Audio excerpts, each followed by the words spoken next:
Bien, bonjour à toutes et à tous.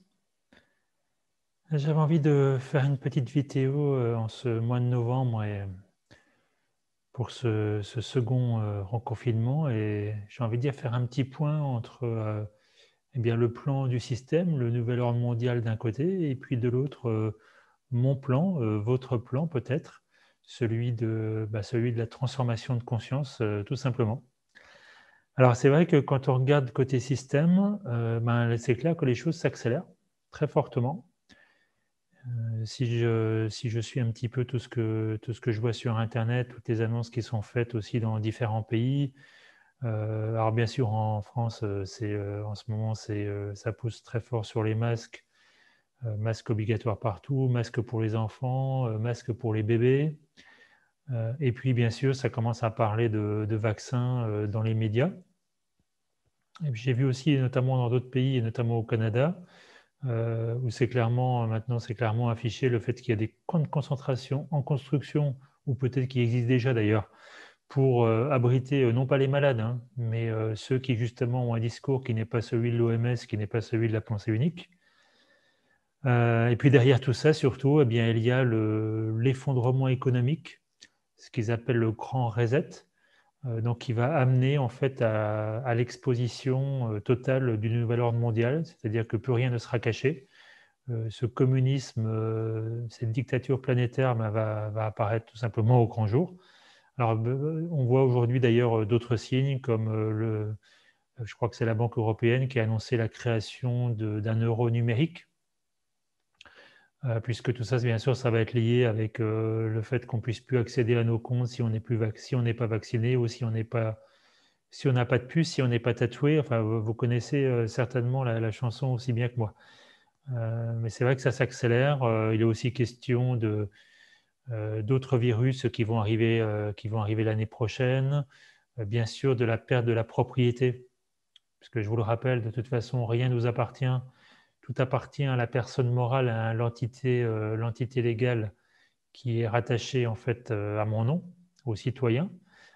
Et donc, bien sûr, de toute façon, ils n'ont pas besoin d'autorisation pour nous prendre tout ça, puisque ça leur appartient déjà via finalement une filiale de la maison mère qui est l'État, elle-même une filiale de la Banque mondiale. Donc tout ça, évidemment, c'est pyramidal, hein, c'est la pyramide satanique.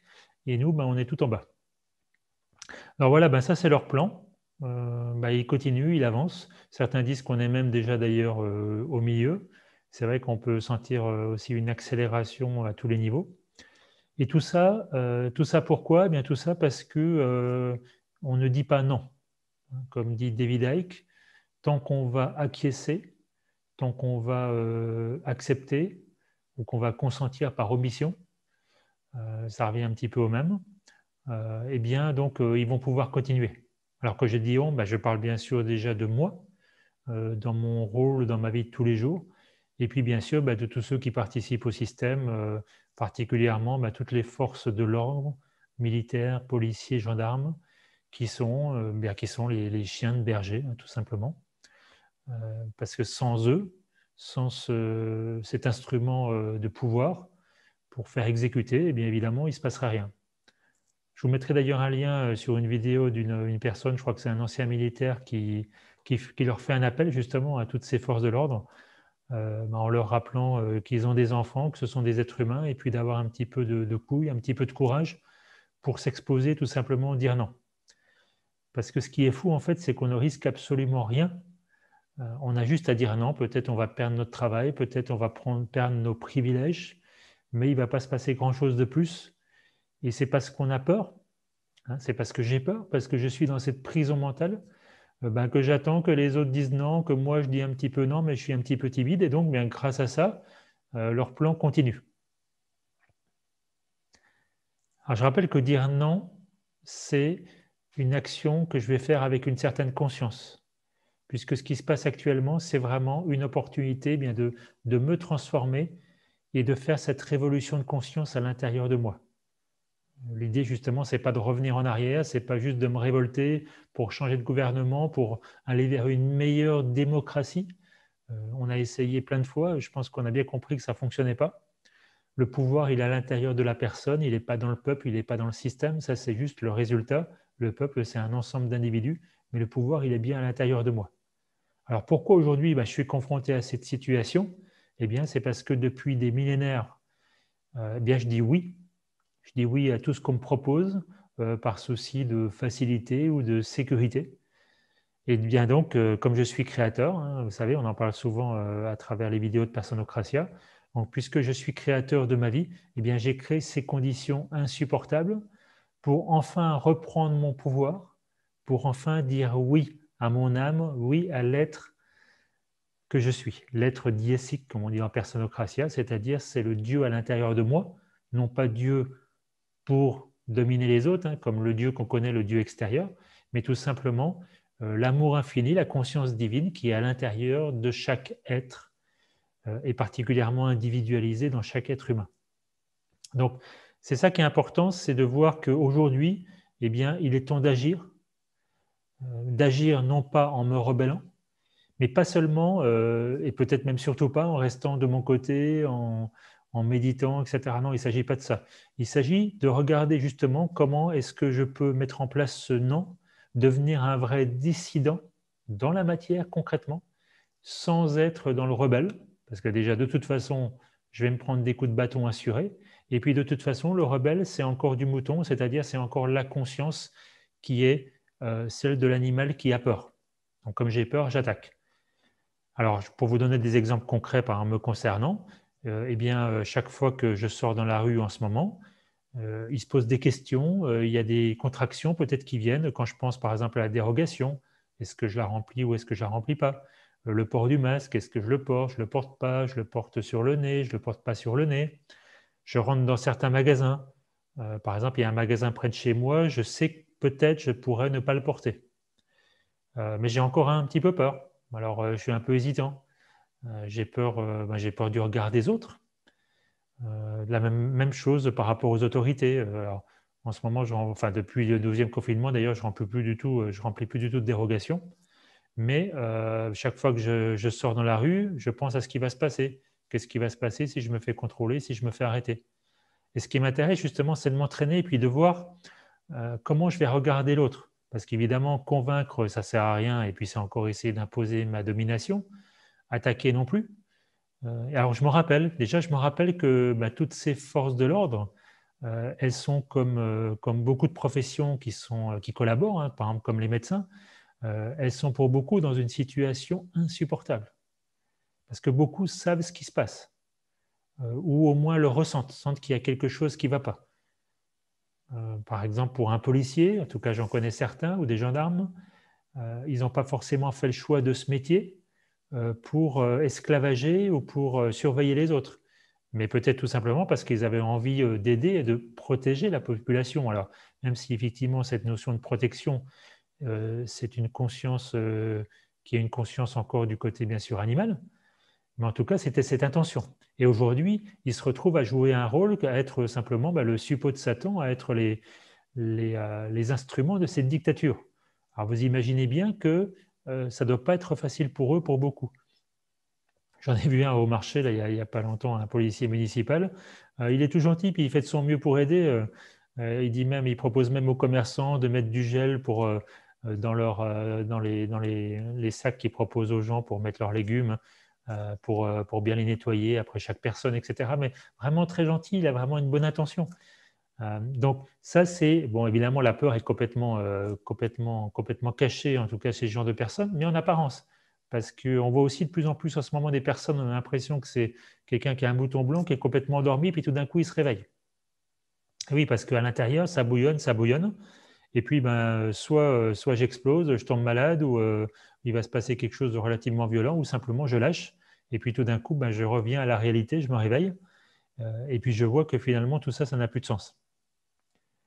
Voilà, donc en tout cas, moi, ça m'aide beaucoup de penser à toutes ces personnes qui sont dans cette situation, et puis de me dire que leur peur, c'est aussi mes peurs quand je ne suis pas capable justement de dire non, quand je mets encore le masque, ou quand je remplis ma dérogation, ou tout ce que je fais de manière générale pour me soumettre ou pour consentir. Donc, je ne suis pas dans la même position qu'eux, peut-être certainement je suis plus éveillé qu'eux, mais le résultat est le même. Je participe encore un petit peu au système par peur. Alors voilà, ben, chez eux, effectivement, si j'arrête de voir ma peur chez eux, ben, je vais peut-être commencer à pouvoir les regarder autrement. Et ben, c'est un petit peu ce qu'on dit aussi dans Personnocratia. Si je vois l'amour infini à l'intérieur de moi, ben, je vais commencer aussi à le voir chez les autres, puisque tout est une histoire de vibration. Donc, je monte en vibration. J'ai envie justement de vous partager une petite image que je vous ai déjà peut-être montrée dans d'autres vidéos, vous connaissez certainement, qui est, qu'on appelle l'ultime équation et qui justement rappelle ce qui est très très important, c'est-à-dire que c'est la conscience qui crée la matière. Conscience, espace-temps. Il y a la conscience qui, elle, est hors de l'espace-temps, c'est vraiment l'esprit, c'est cet amour infini, c'est cette force créatrice qui est partout, tout le temps, dans tout, y compris dans le gendarme, dans le nouvel ordre mondial, etc. Et puis après, effectivement, il y a l'individualisation, donc c'est ce qu'on vit aujourd'hui dans la matière avec ce système. Et puis, il y a la matière, il y a mon corps, et puis ce qui se passe dans la vie de tous les jours. Donc, chaque fois que j'essaie de changer la matière, eh bien, je vais revenir de toute façon dans le même fonctionnement. C'est ce que je disais au début, par exemple, par rapport à la démocratie. Je vais dans la rue, je fais une révolution, le système s'effondre et puis ça recommence.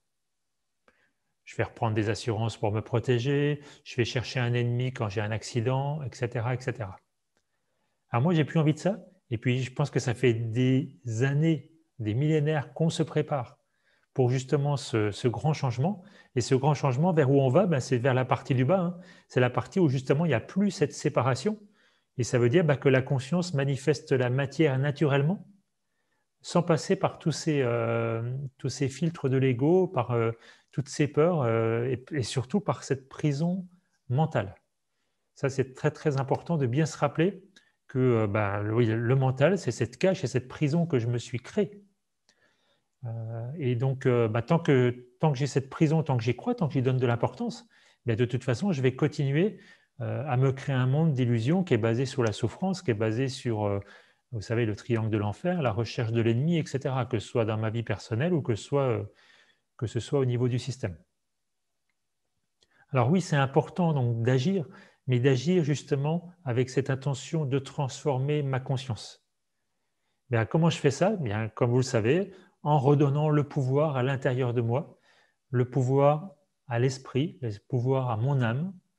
Donc je laisse tout simplement mon âme gouverner ma vie sans attendre de résultat. Alors ça, c'est très important, cette sincérité. Parce qu'effectivement, si aujourd'hui, je me dis, bon, ok, je vais faire ça pour faire une action, pour participer à ce changement, telle ou telle chose, et puis finalement, je regarde ce que les autres font en espérant que peut-être eux aussi, ils vont faire quelque chose, parce que sinon, s'il n'y a que moi qui change, il n'y a rien qui va changer, évidemment, ça ne marche pas. Ça ne marche pas parce que j'ai encore une attente de résultat. Et qui est-ce qui attend? C'est mon ego qui a peur. Donc ça veut dire que je lui ai encore tout simplement donné le contrôle. C'est pas grave, ça me permet de le voir, ça permet de voir cette peur, d'accueillir cette peur, hein, de regarder les parties de moi qui souffrent, les parties de moi qui croient encore en cette prison. Et puis plus je les regarde, moi j'y crois.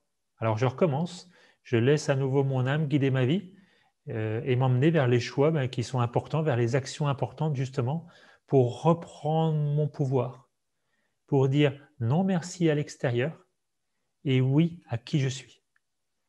C'est ça vraiment le pilier, je me souviens de qui je suis. Parce que si je ne me souviens pas qu'effectivement la force créatrice est à l'intérieur, je vais continuer de chercher le créateur à l'extérieur et de chercher bien sûr des ennemis également à l'extérieur. Donc c'est un système sans fin. Et ce que je note en ce moment qui est très intéressant justement, c'est comme je suis créateur et je me crée des conditions insupportables, oui, là les conditions que je me suis créées, c'est que je me suis créé cette obligation justement de non-consentement, hein, c'est-à-dire de ne pas acquiescer. Et pourquoi je me suis créé ça? Justement parce que je donne mon pouvoir à l'extérieur depuis la nuit des temps. Donc il est temps que ça s'arrête. Et tant que je ne vois pas dans le miroir à quel point j'ai donné mon pouvoir à l'extérieur et mon pouvoir aux autorités extérieures, et maintenant évidemment elles font ce qu'elles veulent avec, tant que je ne vois pas ça dans le miroir, j'en prends pas conscience. Donc là, je pense qu'avec ce qu'ils font en ce moment, effectivement, je le vois parfaitement. Et donc, je remercie encore une fois ce magnifique cadeau évolutif. Et vraiment, je remercie, et pourtant, Pour moi, c'est comme pour vous, c'est dur. J'ai une partie de moi qui a peur de ce qui va arriver, bien sûr, mais je sais que c'est l'étape ultime. Comme dit Seth Prem, il dit effectivement, quand on parle, nous, dans Personnocratia, de la chenille et dans le papillon, ben lui, il parle d'outils. Il dit, je ne peux pas aller vers la nouvelle espèce en gardant les outils de l'ancienne espèce. Ben voilà, c'est exactement la même chose. Si je continue à garder les comportements qui ont fait de moi l'être humain que je suis, esclave qui consent, bien, c'est sûr que ça ne va pas changer. Donc, je vais essayer de me convaincre que les choses vont se transformer, mais au final, ça va toujours être pareil parce que je n'ai pas laissé aller. Aujourd'hui, j'ai tout à laisser aller. Tout ce qui a été acquis, tout mon confort. Ça ne veut pas dire que je vais être pauvre. Ça ne veut pas dire que je vais mourir de faim. Tout ça, ça n'a rien à voir. C'est un autre monde. C'est un monde où justement, on va être piloté tous depuis l'intérieur, depuis notre âme. C'est la communion d'âme, la communion d'esprit. Celle que je mérite vraiment, celle qu'on mérite tous vraiment. Alors, on y est presque. Et ben, je pense qu'il est important justement aujourd'hui, c'est de bien justement regarder cette limite entre la passivité et puis l'action, mais l'action qui part de la conscience, qui part de l'intérieur, mais que je vais mettre en place de plus en plus dans ma vie de tous les jours. Parce que quoi que mon ego me donne comme explication, pour moi, il n'y a qu'une solution très très claire, c'est la fin du consentement. Tant que je dis oui au système, ça veut dire que je dis non à mon âme. Et mon âme, c'est la flamme qui est à l'intérieur, elle est en train de grandir et elle attend qu'une chose, que j'ouvre et que je la reconnaisse. C'est quand je dis non à mon âme ou quand je dis oui à l'extérieur, ben je vends mon âme. Ça veut dire que je n'ai pas d'âme. Et ça, c'est pas possible. Ça, c'est horrible. Ça me détruit 1000 fois plus que n'importe quel virus. Alors voilà, leur plan avance très vite. Mais j'avais envie de vous rappeler, j'avais surtout envie de me rappeler que moi, j'ai un plan. C'est mon plan de transformation, mon plan pour devenir qui je suis. J'ai foi dans ce plan parce que j'ai foi dans qui je suis. Et j'ai vraiment confiance dans la grâce et dans l'esprit qui est à l'intérieur de moi. Et je sais qu'avec ça, tout est possible. Donc, je vous laisse avec cette conclusion et n'hésitez pas à me laisser quelques commentaires et à très bientôt.